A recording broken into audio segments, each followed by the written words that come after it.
Thanks so much for joining us for another edition of KFFB's Open Mic program. And we do have Congressman French Hill with us. And Congressman, thanks so much for taking time and talking with us.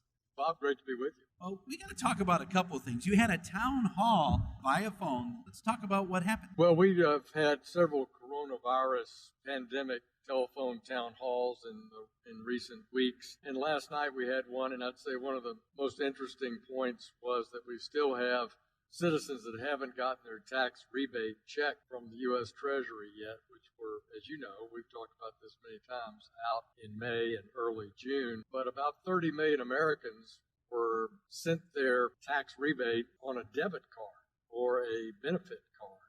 I think a lot of people didn't know what it was. Some people threw it away. Some people have not gotten it yet. So that issue came up, and any listener who thinks they're eligible for a pandemic tax rebate check, stimulus check, they need to reach out to my office at hill.house.gov and we'll try to help them out. You know, that is something, when you look at that actually happened with me. I was opening mail, and I said, look at this, they got another offer probably, and I thought it was a credit card. My son was sitting there. He said, Dad, that's your stimulus card.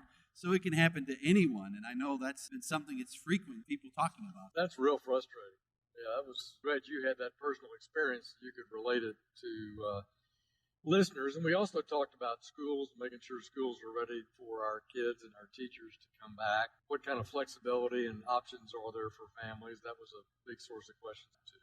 Yeah, I know that the governor has been talking about August 24th, but we're liquid right now. It's very fluid, and all the superintendents that we talk to, they are preparing for in-class instruction and also looking at being virtual, and maybe a combination of both. So we just got to keep our cards on the table because they haven't been played quite yet. That's right, and I think every district's a little bit different based on the virus in that community and how things are going, the space in the school, the availability of the school to do remote learning. But many of the superintendents I've talked to are offering families flexibility. So if someone believes that their child would be better at home for the 9 weeks, they can start remote and then go back to classroom after that first 9 weeks. And likewise, many school districts are offering teaching opportunities for teachers that might have an illness or might have something they're worried about health-wise, where they can teach from a remote location to a classroom full of kids. So I think our superintendents, as you say, are flexible. They're doing the best they can with a very uncertain situation.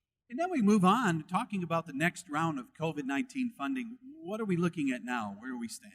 Well, this week, as we record this, the senators in the U.S. Senate are at work negotiating the next package, trying to come up with an idea that would still provide some relief for families that have unemployment, but not be a disincentive to going back to work. That's very, very important as our economy reopens. We want to get people back into a full-time job, back to their place of business or a new place of business. Also, President Trump has asked for another round of stimulus checks, the so-called tax rebate checks. That's being discussed by the senators. And then to make sure that our state and local governments have flexibility in spending the money they have to fight the virus, make sure they have testing and tracing capability, and make sure our schools are ready for in-class education. So these are some of the key things that are being debated by the senators this week. And I think the hottest topic is the right level of how do we help people on unemployment compensation. Okay, and what's some other things that we're going to see coming up in D.C. that you guys are working on? Well, Bob, I think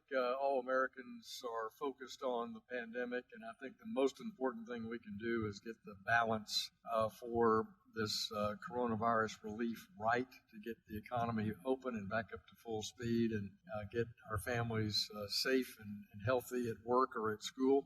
So that's certainly the top issue. But we've recently passed the defense authorization bill, and we're waiting for that to now be completed in the Senate.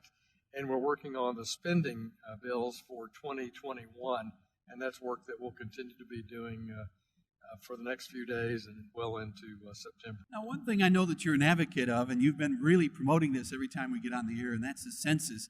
And I've talked to some mayors in our listening area that they're in the 40 percentile of respondents to the census. Means they got 60% less people if they do not respond. And we need to address that a little bit as well. Yeah, I really encourage people to fill out that census form. Unlike the stimulus check, it's a very clear envelope. It says U.S. Census on it, and it's a very easy ability to fill out the census. It didn't take more than about 10 minutes or so. And it's so important because The census, that proper count of all Americans across all of our cities and counties, is how we get credit for some of the federal programs and how we know how our state's doing on growth and opportunity. So it's so important for all of our families to fill out their census form. And that's something that's very easy. And you also have heard that you can go to the library. They'll help you with the internet there. Your local library has been involved in this as absolutely. well. If you can go to the library, will help you do it in their Wi-Fi. Plus, they'll help you go to the census.gov website and find your identifier. But every family should have gotten multiple copies of a letter. That's a printed letter to your mailbox that has your census ID number in it that you can use to log on at the library or on your phone or on a computer and complete the census. And don't be intimidated by it. It's important for Arkansas, and it's an easy thing to do, and you're helping your country when you do it. We've been talking with Congressman French Hill here on KFFB's Open Mic. And Congressman, thanks so much for taking time and keeping us updated what's going on in D.C. and here at home. Thanks, Bob, so much for the invitation. Talk to you soon.